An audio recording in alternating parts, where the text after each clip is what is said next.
pessoal, questão de número 16 do capítulo 11 do Fundamentos de Física do Halliday, volume 1. Nós temos a situação para um objeto cilindro não uniforme, assim como a questão anterior, que foi para uma esfera não uniforme. E aí nós temos o seguinte. Na figura, um objeto cilindro de massa m e raio r rola suavemente descendo uma rampa a partir do repouso e passa para um trecho horizontal da pista, parte ali aqui embaixo. Então ela rola descendo, passa por esse trecho horizontal da pista, seguindo aqui essa bolinha vermelha. Em seguida, rola para fora da pista, pousando a uma distância horizontal de 0,506 metros da extremidade da pista. A altura inicial do objeto é de 0,9 metros. A extremidade da pista está a uma altura de 10 centímetros. O objeto é composto por uma camada cilíndrica externa com uma certa densidade uniforme e um cilindro central com uma densidade uniforme diferente. O momento de inércia do objeto é dado pela expressão geral I igual a βmr quadrado. Mas beta não é igual a 0,5. Acho que está fazendo referência à questão anterior, no caso que a gente descobriu um valor para uma esfera também não uniforme, onde beta teria um valor de 0,5, que foi o valor que a gente encontrou. Como no caso de um cilindro uniforme. Determine o valor de beta. Bom, então, no caso de um cilindro uniforme, chegaria no mesmo valor que um de uma esfera uniforme, dadas as condições como na questão anterior. Para quem não viu, é só assistir a questão anterior, número 15. Então, eis aí a situação, a nossa bola rola, passa pelo trecho horizontal e, ela adquiriu velocidade, então ela faz um movimento de projétil. Então, nós temos aqui um movimento semicircular, um movimento oblíquo. Então, nós vamos ter que tratar aqui do movimento de projétil nesse trecho aqui do nosso movimento para podermos conseguir determinar beta. Para nossa alegria, o momento de inércia já está dado por uma expressão. Então, a gente não precisa calcular o que seria um inferno, eu presumo. Eu nunca tentei fazer para um objeto que tenha densidades diferentes. Acredito que num livro de mecânica geral, possa ser que tenha algum tópico tratando disso. Eu tenho o Simon, eu vou dar uma olhadinha para ver. Mas vamos voltar ao que interessa. Então, nós queremos beta. Então, como é que vamos determinar beta? Primeiro, vamos fazer uma análise da energia mecânica do sistema. A energia mecânica ela se conserva porque não há nada que nos mostre aqui que há dissipação de energia. Então, a soma da variação da energia cinética e potencial tem que ser zero. A bolinha parte do repouso, então a energia cinética inicial é nula. O nosso potencial inicial é dado pela altura h. E o nosso potencial final é dado pela altura h'. Então, eles são diferentes de zero. E óbvio que no final da borda aqui da estrutura de altura h', ele vai adquirir uma certa energia cinética, pela conversão de energia potencial. Então, o nosso KF também é diferente de zero. Isolando o nosso KF, nós sabemos então que a energia cinética que a bolinha vai adquirir até chegar ali na borda do desfiladeiro, podemos dizer assim, vai ser dado pela diferença da energia potencial inicial menos final. Podemos abrir essa expressão. Então, para um objeto em translação, enquanto ele rola ao mesmo tempo que ele se move, nós temos a energia cinética total do sistema, que é 1 meio de mv², que é a energia do movimento do objeto em si, mais 1 meio de I⍵², que é a energia cinética de rolamento do objeto, de rotação dele. E nós temos aqui do outro lado os potenciais para as alturas H maiúsculo e H minúsculo. A gente sabe que o momento de inércia é dado por βmr². Pronto, agora sim a gente introduz beta na nossa expressão, que é o que a gente quer.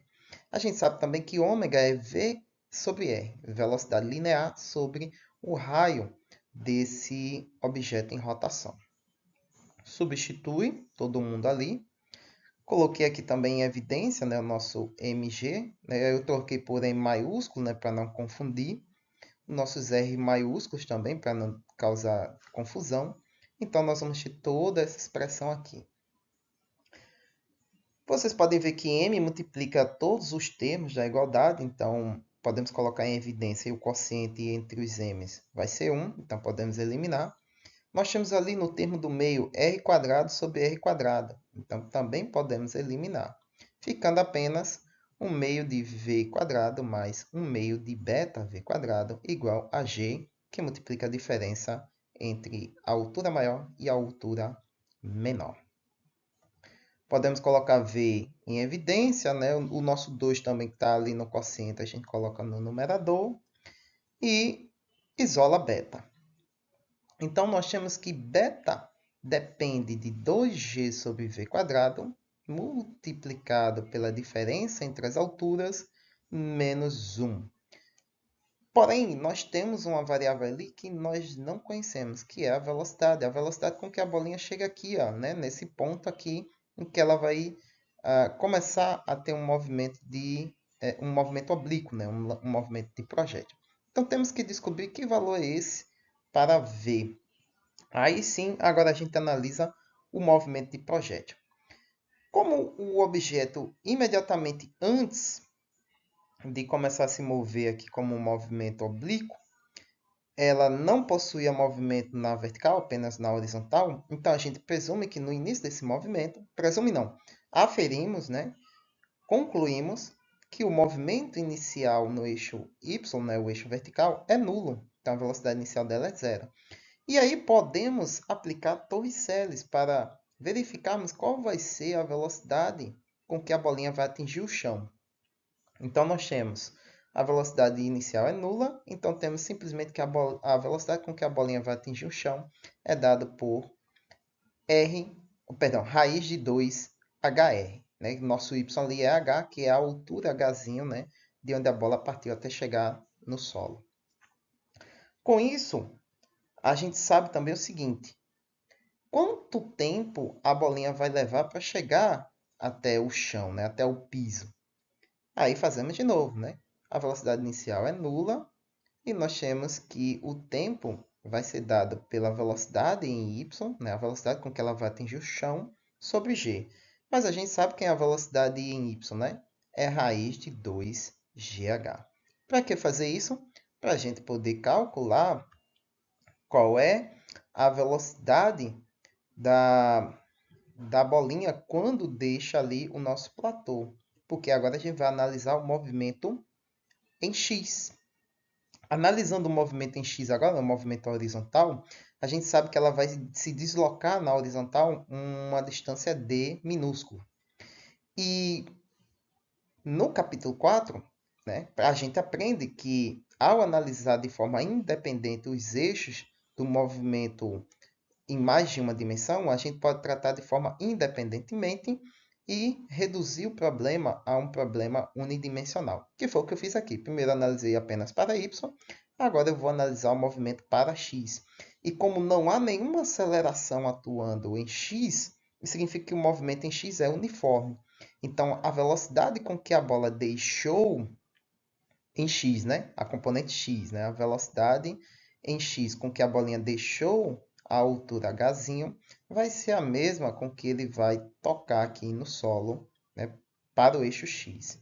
Então, dessa forma, a gente pode simplesmente aplicar a equação da velocidade média para x, onde a velocidade em x vai ser d sobre t, ou seja, o deslocamento horizontal sobre o tempo gasto para se deslocar.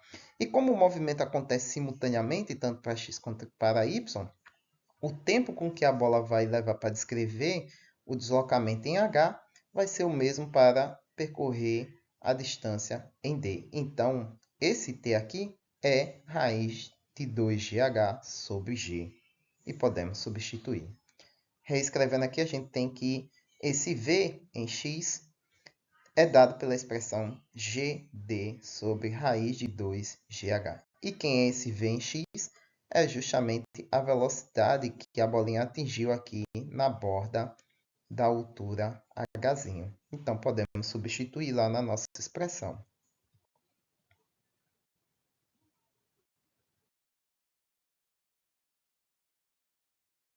fazendo essa substituição, nós temos aí, ó, no lugar de v quadrado, vamos ter GD sobre raiz de 2GH ao quadrado. Então, nós temos aqui no denominador, raiz de qualquer coisa elevada ao quadrado, vai ficar somente o objeto, né? Então, nós vamos ter, então, GD quadrado e embaixo apenas 2HG. Faz a multiplicação pelo inverso, né? Que a gente tem aí uma fração sobre uma fração. Repete a primeira fração, multiplica pelo inverso. Corta as grandezas que o quociente entre elas vai ser 1, como, por exemplo, aqui o G. Quando a gente fizer isso, vai ficar G sobre G. Então, o quociente é 1. Quem mais some aí? Porque vai ficar... perdão, você pode olhar aqui. Vai estar G ao quadrado, né? E aqui vai para cima, então fica também G ao quadrado. Então, fica G quadrado sobre G quadrado. Então, o quociente é 1. Sobrando em cima, então, 2 vezes 2, que é 4, vezes H. E no denominador, D quadrado. E o resto, né, ficou inalterado. Aí, a gente simplesmente substitui os valores.